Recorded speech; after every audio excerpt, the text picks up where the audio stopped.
Hey, y'all. So, are you in a space where you're really holding on to the things of your shadow self, like those parts of you that you just are unwilling to accept and that you view with a negative lens, the blame and the shame and all of those emotions that you feel about the mistakes that you've made or the person that you've been, and that you can't actually let go of? And so, even subconsciously or unconsciously, you're you know, speaking to yourself with negative self-talk, and you're judging yourself and you're persecuting yourself for every little thing that you do because you can't get past the things that you've done before.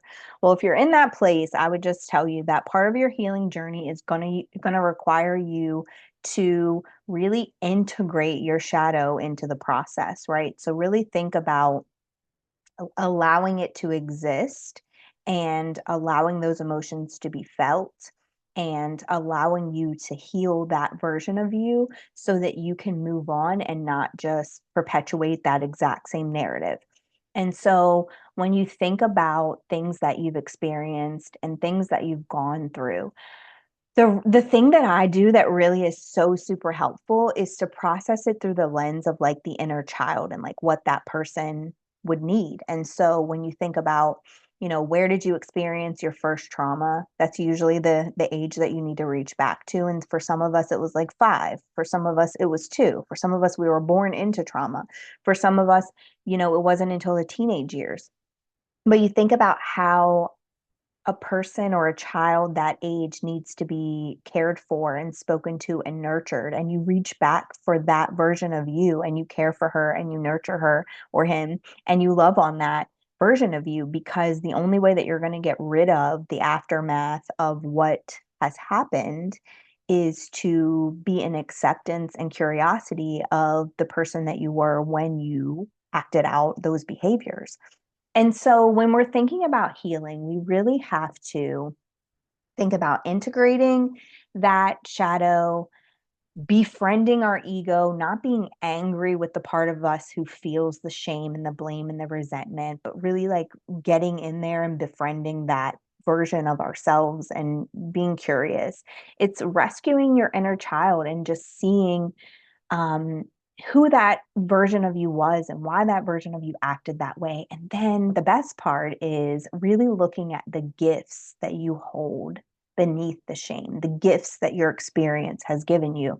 And so sometimes when I think about the experiences that my kids have had, right? Like have had conversations about my youngest and what he has to experience and how he cries often about having to go between houses and having to, leave his home because he feels like here with me is his home, and having to, you know, go away from that and not know what's happening here, and it doesn't make him feel safe. And so when we assess those experiences and we have conversations about the experiences that he has, I think about how that experience, and though I wouldn't wish it for him, it is part of his story, because to be in a relationship with his dad would have meant he was living in a toxic environment, and I wouldn't have been able to heal me or focus on him. And I know all of that to be true. And I also hold space for the truth that he lives in, which is that it's really hard for him. And when people ask me, like, wouldn't you want him to have a traditional family? Well, absolutely, I would want him to have that, but I don't want him to have it with someone who's toxic. And so, like, when I think about it and sit with it and give grace to it and understand it, the questions that I ask myself are, what are some things that he's learning right now? What are some gifts that he's being given through this process that are going to be, so utilized in his future and just part of who he is? And one of those gifts is his emotional intelligence. Like, he's able to, and this is through therapy and some other activities that we do, but he's able to name his emotions. He's able to say, I feel frustrated right now and I just need to, I mean, the child even meditates. Like, he'll sit in a space with his little hands like this and, do the breathing exercises and all of that. And at 7 years old, I didn't even know what that was, let alone could I have enacted those behaviors. I went inward and got alone, and he goes outward. He expresses his emotions and he has a safe space to do that. And that gift that he's going to have later on Perhaps it will become part of his shadow, something that he hates that he experienced. Maybe it is right now, but later in life, perhaps the gift of being able to be emotionally intelligent at such a young age will, work for him in some avenue of where he's supposed to go in his future. And so we have to really think about the gifts that are underneath of the shame and the blame and the frustration that we feel toward ourselves. What did we learn? What did we work through when we were going through that experience? Because I firmly believe that every single experience that you've gone through is not in vain, because God knew exactly what you were going to do and exactly what was going to happen to you, mistakes and all, before you got to this point in your life. So therefore, he knew that you were going to need the lessons that you've learned through those processes in order to do exactly what you're doing right now, and in order to grow through what you need to grow through to get to your next. And so when you think about it that way and you really assess it from what was my inner child missing? How can I meet her today and give her some of those nurturing qualities that she didn't get during that time of trauma? And what gifts can I uncover from the things that make me feel shame? Like, for instance, I wouldn't even be able to talk to you guys, right? If I didn't have that projection and conditioning that made me feel like, I was too loud and too much, because that led me to the growth and the journey to feel like I have a voice and need to use it to share my testimony, because it's a gift that God has given me to be able to not be nervous on a stage or not be nervous to record these videos, to be able to share some of those testimony with you. And I believe that that's part of my journey in this life, is to share those things so that people don't feel like they're alone inside of the bondage that they're experiencing. And there are tons of gifts that you're holding on to right now that are being weighed down by the shame and the blame that you're experiencing, that perhaps if you would meet yourself, you would befriend your ego, you would give your ego space to feel the things it feels and to be the things that it is, but also question what parts of that you want to keep and leave. Then those gifts would be able to come to the top instead of being held down by the weight of all of those negative emotions that you have. So how do you get to that space?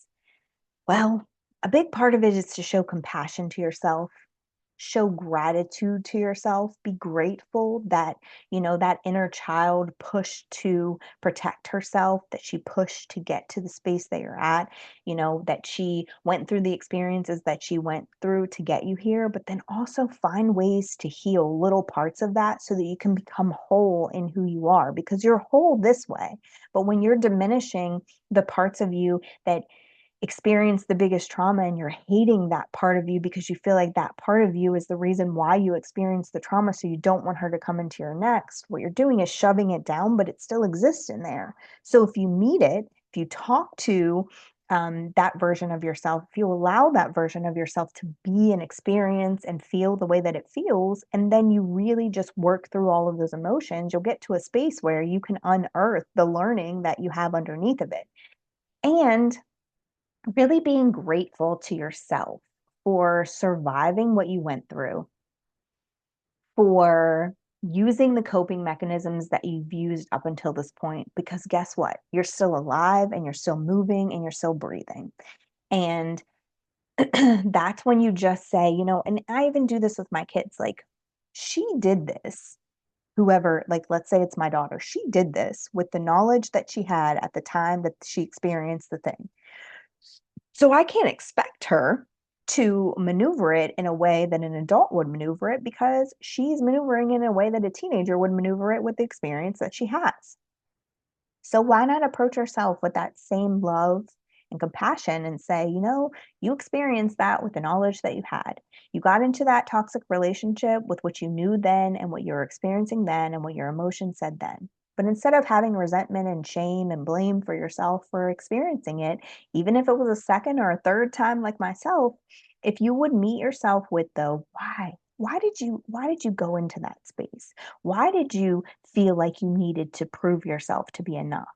And nurture that person, then when you are in your present and when you walk into your next, You won't have such hatred against the things that you're experiencing or doing, but you'll understand them. You'll have compassion and you'll have a lens of just true curiosity to embark on your next. It's doing something and then asking yourself, why did that affect me that way? Why did I act that way? Why did I feel the need to do that thing? And then if you want to change it, deciding that I don't have to operate from those same coping mechanisms and protector parts that I did when I was a kid. I can choose to maneuver in a different way. So if you find yourself in that space today, I would just say to really, write down some of those things. What's your ego telling you? What are you hiding? What shadow parts exist for you? What is your first, tumultuous or traumatic experience? How old were you then? What are some, characteristics that you still exhibit today that came from that space? And allow them to exist, but also figure out ways to nurture them and love on yourself and give yourself grace for being who you are. But then once you do that, I would encourage you to really uncover the lessons that you learned so that you can really walk into this world with the gifts that you were meant to gain from those experiences so that you can go to the next phase of whatever your plan is. So thank you for listening. Look me up on all social media sites, like and subscribe to this page. Please share the message with a friend because remember, knowledge gained is wisdom, and that's great for you. But if you share it, then it helps other people break free from the bondage that they may be experiencing. And I would just encourage you to really think about the way that God sees you because God doesn't see you through the lens that you see yourself. God doesn't hate the shadow parts of you. He loves you for everything that you are and all the mistakes that you've made. And He continues to be forgiving and loving. And you just have to do that same thing for yourself. Appreciate you for listening, and I will see you guys again next time.